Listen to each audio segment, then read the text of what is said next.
Chapter 12. Mom, if we don't leave now, we're going to miss the movie. Aubrey was good.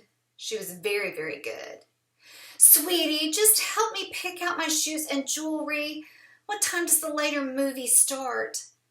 Faith Ingram Tennis stood at her mirror in her vast closet, contemplating the right accessories on her charity gala night, and she needed her daughter's critical eye. Of course, Aubrey planned it this way. Let me check Fandango. Aubrey sighed disgustedly and flopped onto her mother's bed and began tapping her iPhone screen. It doesn't start until 9:40, and that will put us home after midnight, and I know you'll never let that happen, so come on, Sam, let's go. Mrs. Tennis stepped from her closet in a very, very sexy Victoria's Secret push-up and panties and stopped Aubrey at the bedroom door. Oh, all right, you can stay out that late if you just help me decide what to wear. Why can't you ask Dad? Sam thought this was laying it on a little thick since her plan was working flawlessly. You know he is downstairs waiting on me, and we are already a little late, and he'll be mad because I'm running late. Come help me. Aubrey grinned and gave Sam the thumbs up as she followed her mother into the massive closet. 45 minutes later, a stunning Faith Ingram Tennis emerged downstairs and even made the judge smile. Maybe it was the 3 glasses of scotch that made him smile, but nonetheless, the Tennises kissed both girls and said they should be getting home about the time the girls got out of the movie. Text me when you get to the movies and text me before you leave. Aubrey's mother smiled, and they air-kissed, so the perfect lipstick did not get smudged. I thought she would never leave, Aubrey squealed and grabbed Sam's arm as they ran up the stairs. Now it's our turn. Sam did not even bother packing an outfit to wear to the party. She knew Aubrey wouldn't like anything she had anyway. Sam was a bigger size than Aubrey, but had no doubt that she could find something for her to wear. I am not wearing pink. Anything but pink, Sam offered in protest. How about purple? Aubrey pulled out a little sweater dress. And little it would be when Sam got it on. I won't be able to bend over if I put that on. I'm 3 inches taller than you are. Why would you need to bend over at a bonfire?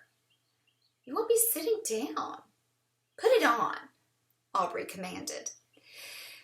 Sam did. And she liked what she saw when she looked at herself in the mirror. Aubrey could work magic with hair and makeup. Sam felt beautiful when Aubrey worked her magic like a fairy godmother. She felt the best that she had felt in a long time. Maybe this night wasn't going to be so bad after all. The girls ran past the kitchen and yelled goodbyes to Maria, the live-in housekeeper. Maria didn't get a good enough look at the girls to tell if they were wearing going to movie clothes or going to a party clothes. Sam actually felt pretty good as they hopped in Aubrey's Aggie Mini Cooper. Aubrey had turned 16 6 weeks earlier, and her present was a scene out of a car commercial, complete with a huge white bow. Texas A&M Aggies were a loyal breed, and loyal as in totally obsessed. There were pictures of Aubrey in Aggie onesies, Aggie cheer outfits, Aggie hair bows, and now her Aggie maroon Mini Cooper. Sam thought for a moment that it must be nice having a future completely planned. Graduate from Mansfield High School? Just graduate. Just didn't really matter where in the pack because admissions to Texas A&M were pretty much guaranteed for her when her parents were 2 of the biggest donors. Once at A&M, you would cheer just like dear old Mom and marry a corps man just like dear old Dad. For the first time, it crossed Sam's mind to wonder if all of that was what Aubrey wanted. Maybe it had never even crossed Aubrey's mind to wonder if there was anything else to want. Where's the bonfire? Sam asked instead. It's at Joe Pool Lake. And she roughly put the Cooper in gear as they hopped down the street. Aubrey's parents were no fool, and a two-seater car meant that only one other person would be subjected to Aubrey's bad driving. Sam wondered if it had occurred to her parents that maybe Aubrey didn't need a car. She quickly dismissed that absurd idea and then voiced another one. Where at Joe Pool Lake, Aubrey? The dumbfounded silence that followed left no doubt in Sam's mind that Aubrey had no idea where they were going. What do you mean? Claire said just to follow the signs to the lake. The lake is a big place, Aubrey, and there are tons of roads and new subdivisions. We have to have like an address or something. It's a bonfire. Why would there be an address? Is there anybody we can text? Here, I'll text Claire. And Aubrey weaved into the wrong lane, reaching for her cell phone in her purse. How about I text Claire while you drive? Sam felt like her mother. Go to the marina and turn right on Houston Way. Go for a little way toward the lake and you can't miss the big fire. Sam could hear the sarcasm dripping in the message, but Aubrey sped on unfazed toward the lake. That was the weird thing about texting. People never knew what the other person was really thinking because people couldn't hear tone of voice or see facial expression. Now Sam really did sound like her mother, leaving no doubt why she was not cool or in the popular crowd. The girls had no trouble finding the signs for the lake marina, but finding Houston Way was another story. There was no Houston Way. Aubrey tried to activate the maps on her phone, but she didn't have a signal. Sam couldn't help but look all around her at the radio towers blinking on the nearby hills. Sam's phone had 3 bars, but she couldn't get her data roaming to activate because she was always using Wi-Fi. So the girls turned right on Harrison Road because it was the closest thing to Houston Way. They followed Harrison Road, but it seemed to be going away from the lake. So Aubrey made the decision to take the next left and head what she insisted was back toward the lake. Sam kept trying to activate the maps on the phone, but still no signal. I told Daddy that I needed GPS in this car, but he said I had it on my phone. Aubrey petulantly screamed and slapped at the steering wheel in a true tantrum. The girls wandered around the hills of Joe Pool Lake looking for any signs of a fire until they were hopelessly lost. As Aubrey became more and more panicked, her driving became more and more erratic. When the headlights showed a deer pleasantly standing in the road, Aubrey swerved violently, overcorrected, and slammed the girls straight into a ditch. The back tires of the little tiny car spun and spun as Aubrey tried in vain to back it up onto the road. Without thinking, she hopped out of the car. Sam guessed in hopes of pushing it back onto the road. Sam got out to see what Aubrey was thinking. The car began to roll further into the ditch because Aubrey had neither put it in gear or applied the emergency brake.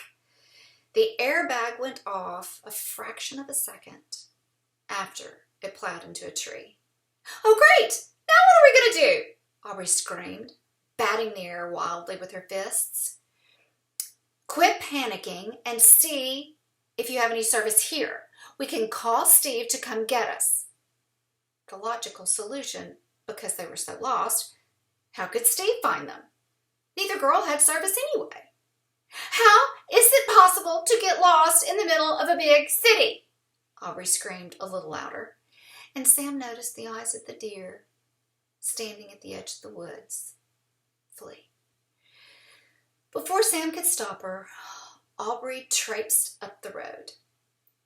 After no more than 20 yards, Aubrey started yelling, "I see it! I see it!" Sam sprinted, trying to catch up with her, but the boots she was forced to wear were about 2 sizes too small, and her crushed toes resisted. Sam saw the fire Aubrey saw, but knew at once it was much too small to be a bonfire. A campfire was more like it. When Sam finally caught up, Aubrey stood in front of a huge mansion in mid-construction. Sam could see lights bouncing off the lake and knew they must be on a hill overlooking a beautiful view by day. Some sort of tent city scattered around what eventually would be someone's front yard. Several men sat around a campfire, and all eyes turned, staring at a blonde beauty who just burst through the darkness, looking like a hostess Twinkie. Delicious. Does anyone speak English? ¿Se hablo inglés? Oh, Aubrey, just keep your stupid mouth shut, Sam thought as she rushed to her friend's side.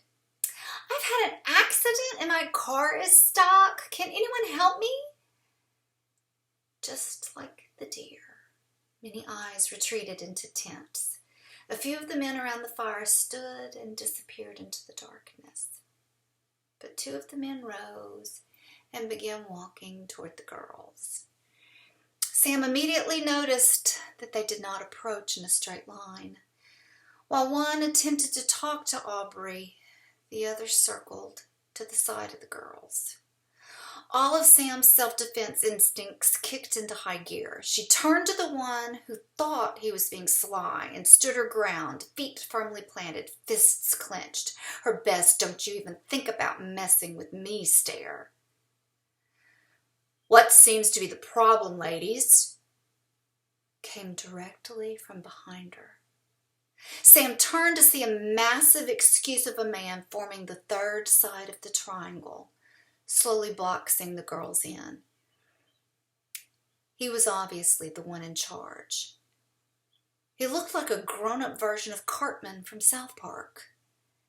Sam wasn't allowed to watch the show, but it was one of Steve's favorites. The man's massive head perched on top of massive shoulders with no neck at all. He was so cartoonish, he would have been comical if he wasn't already unbuckling his belt. Stupid ditzy Aubrey started walking toward the bulldozer with legs, explaining that her car was stuck and could he please come help her. "I'd be happy to help," laughed from his lips, and the laughter of the other 2 men, plus the sudden absence of all the others, finally lit the fuse in Aubrey's brain. "Aubrey, let's go back to the car and wait for the police. I'm sure they will be here any minute. I called 911 about 30 minutes ago." Cartman's laughter froze Sam's blood. "That's really funny because my boss chose this very spot for his house because there's no phone service. He wants to live in a total dead zone. That's the way he likes things. Very private sort of guy." His smile stood out on hard and cold in what Sam could see of his face, showing yellow teeth, jagged scars. Suddenly Aubrey bolted for the road. Frozen, Sam could only lift up a prayer. She randomly had remembered Nana Tate saying it. "Please, God, rescue me." Something flew from the man's hand and hit Aubrey square in the back. She screamed and crumpled to the ground. He was on her like a lion on a gazelle, his cruel, thick hands wrapped in her blonde hair, yanking her head backwards, and his mouth found the soft flesh of her neck. "Quickly, Lord, come help me!" Sam screamed.